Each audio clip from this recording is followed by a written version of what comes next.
Il était une fois un homme qui travaillait dans une petite boutique discrète, nichée entre deux ruelles oubliées. Il n'y vendait ni montres ni vêtements. Il taillait le silence. Avec ses outils invisibles, il sculptait le calme.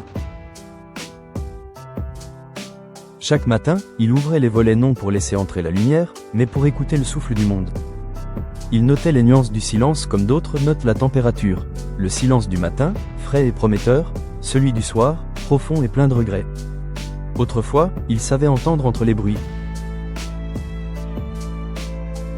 Il percevait la respiration d'un enfant endormi, le murmure d'un livre ouvert, le soupir d'un cœur qui attendait.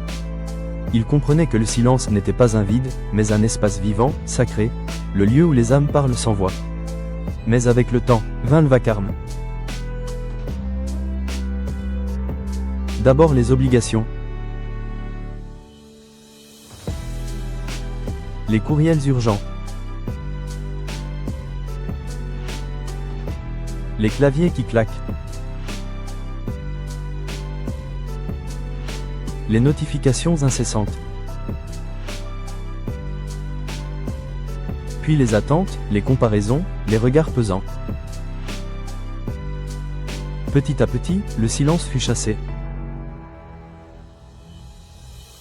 Il fut noyé dans la hâte, enterré sous les tâches, remplacé par le bruit des faux que, des dépêche-toi, des tu dois. Le tailleur de silence ferma sa boutique.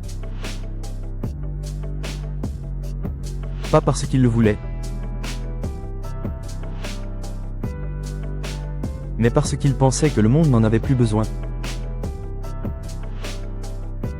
Il troqua son écoute contre des objectifs. Sa lenteur contre l'efficacité. Son émerveillement contre des délais. Et à force, il oublia.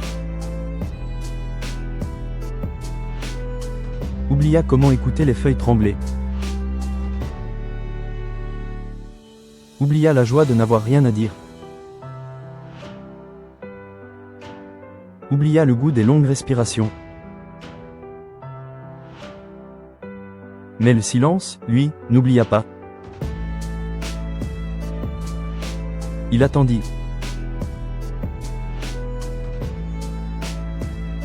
Dans un coin de la mémoire. Dans une promenade jamais prise. Dans une chanson jamais réécoutée.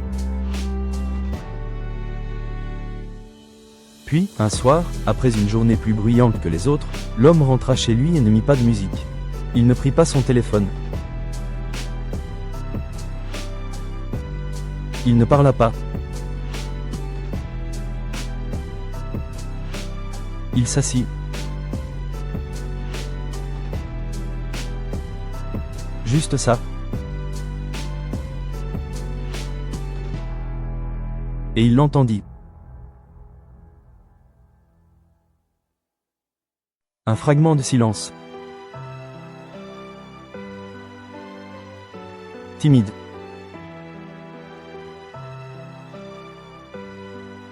Mais présent.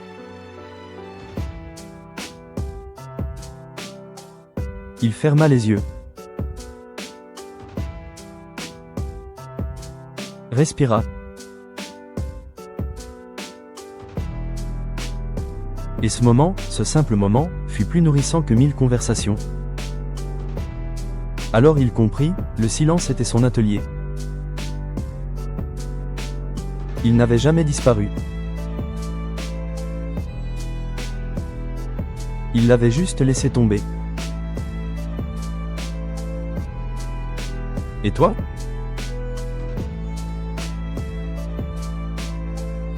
Quel est le silence que tu as abandonné ? Nous avons tous un espace sacré. Un lieu intérieur où naissent nos vérités. Ce lieu ne crie pas. Il ne s'impose pas. Il chuchote.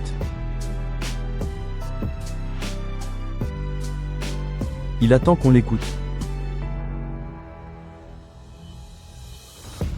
Mais la société ne valorise pas le silence. Elle récompense ceux qui produisent, qui répondent vite, qui affichent sans cesse. Le silence, lui, ne fait pas de bruit. Il ne génère pas de likes. Mais il guérit. C'est dans le silence qu'on comprend ce qu'on ressent vraiment. Qu'on découvre ce qu'on fuit. Qu'on reconnaît ce qu'on aime. Beaucoup d'entre nous courent pour fuir cette rencontre. Parce que le silence met en lumière les blessures. Parce qu'il révèle les incohérences. Mais aussi, parce qu'il nous rend libres. Quand tu t'assois dans le silence, tu n'es plus ce que les autres voient. Tu es ce que tu ressens. Ce que tu rêves. Ce que tu caches. Et parfois, cela fait peur. Mais c'est aussi là que commence la transformation. Reviens dans ton atelier. Pas celui que tu as sur ton cheveau. Pas celui que tu montres sur Instagram. Mais celui où tu peux être nu, vulnérable, vrai. Prends le temps de t'asseoir. De fermer les yeux. De respirer sans objectif. Tu verras, les idées reviennent. Les émotions se remettent à parler. Ton âme commence à te tendre la main. Tu n'as pas besoin d'un plan de carrière pour te retrouver. Tu as besoin de silence. Et dans ce silence, tu découvriras ce que tu veux vraiment bâtir. Un projet ?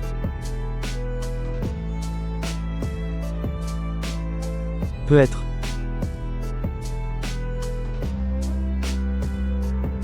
Mais peut être aussi un nouveau rythme de vie. Une relation plus sincère. Une voix que tu avais étouffée depuis des années. Commence petit. Éteins ton téléphone 1 heure plus tôt. Marche sans écouteurs. Écris ce que tu ressens, même si ça ne ressemble à rien. Ce ne sont pas des pertes de temps. Ce sont des retours à toi-même. Un jour, on ne se rappellera pas combien de mails tu as envoyés. Mais on se souviendra peut-être du calme que tu dégageais. De la paix que tu inspirais. Parce que tu avais appris à tailler le silence. Et dans ce silence, tu avais retrouvé ta voix.